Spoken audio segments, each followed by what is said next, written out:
I'm Max Dalton, and in this video, I'll show you how to restrict specific libraries from shared Plex users.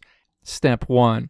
Open the Plex web app on your computer and click the settings icon, which looks like a wrench in the top right corner of the screen. Step 2. Look at the menu on the left side of the screen, locate the section with your Plex username at the top, and then click Manage Library Access. You will see a list of all of the users who have access to your server. Step 3.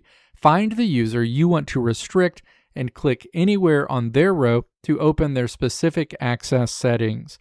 Step 4. Click to select the Libraries tab at the top of the user profile window.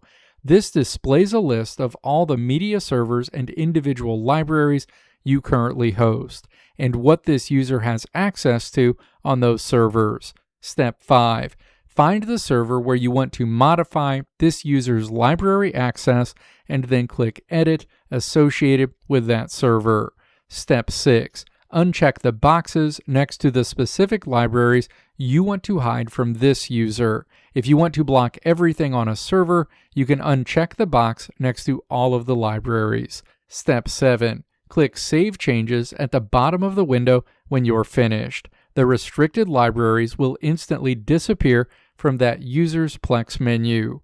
If you are trying to restrict content for a family member who lives with you, you can also use Plex Home. To do this, click Plex Home in the left sidebar settings menu, select the user or managed account you want to edit, and adjust their library access from there. If you have a Plex Pass subscription, you can take restrictions even further in these same menus by setting up parental control profiles, blocking specific content ratings, or restricting content by custom labels. Let me know if this video helped you out in the comments below. If you liked what you saw here, click the video links on the right side of the screen to check out another video. Or click the logo on the left side of the screen to check out my tutorial website at www.maxdalton.how.